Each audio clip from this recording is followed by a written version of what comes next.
말씀은 이사야 37장 6절과 7절 보도록 하겠습니다. 이사야가 그들에게 이르되 너희는 너희 주에게 이렇게 말하라. 여호와께서 이같이 말씀하시되 너희가 들은 바 아수르 왕의 종들이 나를 능력한 말로 말미암아 두려워하지 말라. 보라, 내가 영을 그의 속에 두리니 그가 소문을 듣고 그의 고국으로 돌아갈 것이며 또 내가 그를 그의 고국에서 칼에 죽게 하리라 하셨느니라 하니라. 오늘 말씀의 제목은 히스기야의 기도에 대한 하나님의 응답입니다. 앞에서 히스기야는 가난한 심령으로 간절함을 가지고 하나님께 기도할 때 모든 것을 하나님께 맡기며 그리고 하나님의 종 이사야에게 합심 기도를 요청했습니다. 오늘 말씀은 히스기야가 이사야에게 기도 요청을 하고 또 이사야는 하나님께 기도함으로 거기에 대한 응답에 대한 말씀이에요. 6절에 이사야가 그들에게 이르되 너희는 너희 주에게 이렇게 말하라. 여호와께서 이같이 말씀하시되 너희가 들은 바 아수르 왕의 종들이 나를 능력한 말로 말미암아 두려워하지 말라. 이사야는 자기 백성을 구하고자 하시는 하나님의 뜻을 잘 알고 있었기 때문에 히스기야의 그 기도 요청에 주저하지 않았습니다. 이사야는 이미 한간에 퍼진 그 랍사게의 그 참담한 말을 듣고서 그 문제를 놓고 하나님께 기도했고 하나님의 지시를 받은 상황일 수도 있어요. 이것은 7절에 나오는 이사야가 히스기야의 사신들에게 전해준 하나님의 그 계시의 내용이 매우 구체적인 것을 보아서 알 수 있습니다.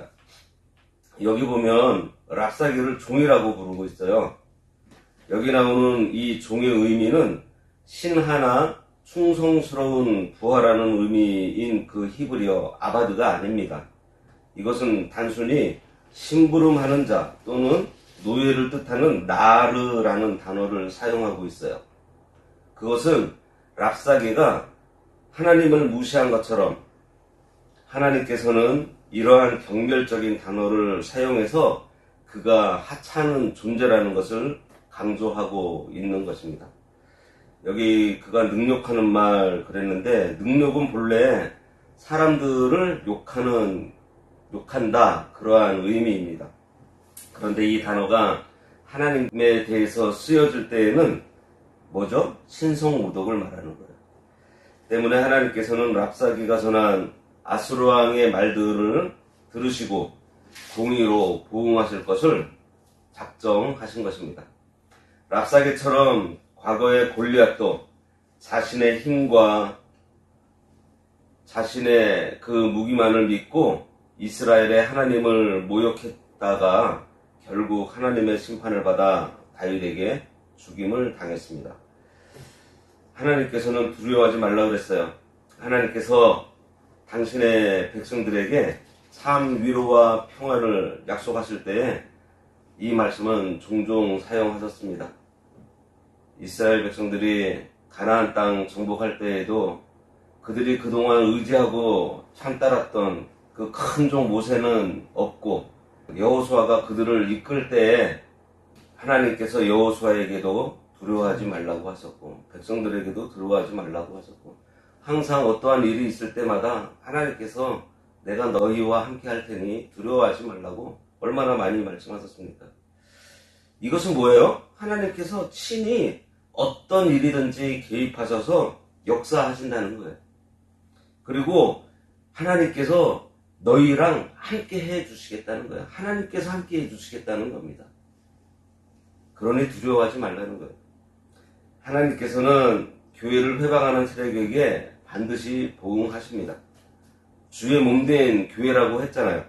예, 주의 몸을 해야 하는 자를 하나님께서 그냥 두실 리가 없습니다.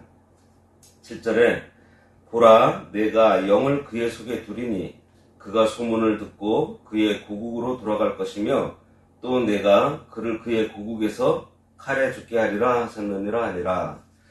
이 말씀은 여호와께서 남유다를 구하시기 위한 구체적인 방법을 설명하고 있습니다. 여기서 영을 그 속에 둔다 그랬어요. 이 말에서 영은 하나님 자신이라는 뜻이 아니라 성령의 역사를 말합니다.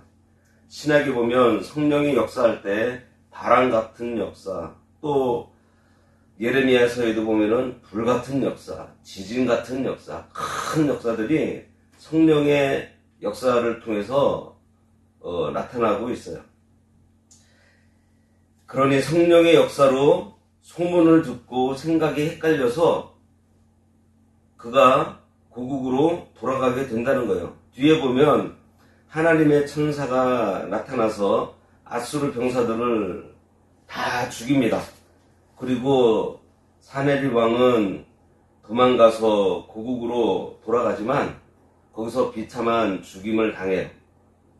이 말씀대로 그대로 이루어져서요. 사네립 왕은 도망해서 고국에 가지만 아들들이 반란을 일으켜서 아들의 칼에 맞아서 죽는데 언제 죽는지 아세요? 우상 앞에 절하고 있을 때 죽습니다. 오늘 우리가 7절까지 말씀을 통해서 봐야 할 것이 하나님께서 우리의 형편을 다 알고 계시지만 내가 가진 이 형편을 낱낱이 하나님 앞에 아를 때에 하나님께서 그 기도를 들으시고 해결해 주신다는 거예요. 그런데 하나님께 기도한다고 해서 바로바로 해결되는 것이 아닙니다.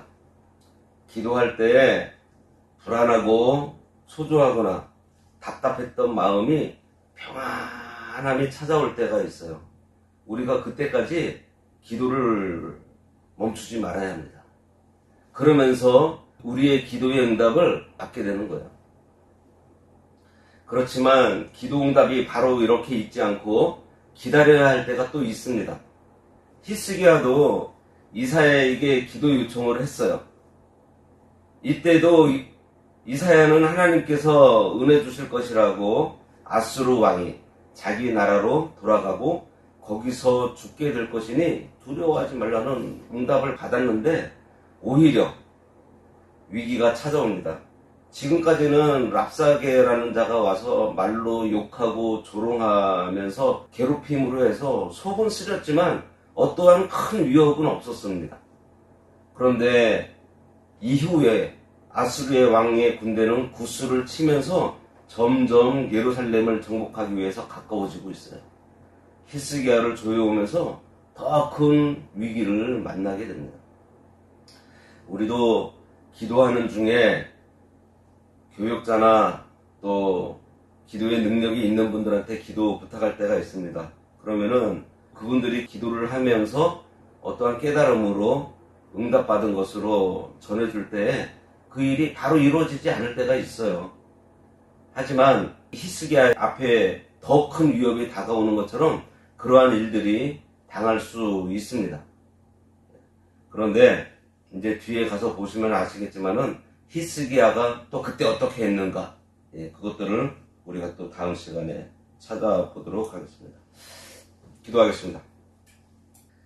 하나님 아버지, 우리의 기도와 간구를 들으시고 신원하여 주심과 우리의 기도를 들으시고 행하여 주심 또한 저희들 믿사오니 저희들 기도하기를 신은죄 범하지 않도록 늘 겸비하며 경성함으로 신앙생활하여서 히스기야가 기도 응답받은 것처럼 하나님의 능력이 우리 부족한 삶 가운데 역사하여 주심으로 하나님 나라가 확장되는 데 온전히 쓰임받을 수 있도록 우리의 길을 이끌어 주시기 원하오며 예수님의 이름으로 기도드리옵나이다. 아멘.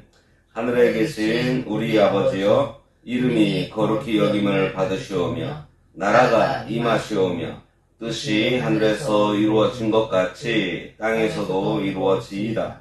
오늘날 우리에게 일용할 양식을 주옵시고 우리가 우리에게 죄 지은 자를 사하여 준 것 같이 우리 죄를 사하여 주옵시고 우리를 시험에 들게 하지 마옵시고 다만 악에서 구하옵소서. 내게 나라와 권세와 영광이 아버지께 영원히 있사옵나이다. 아멘.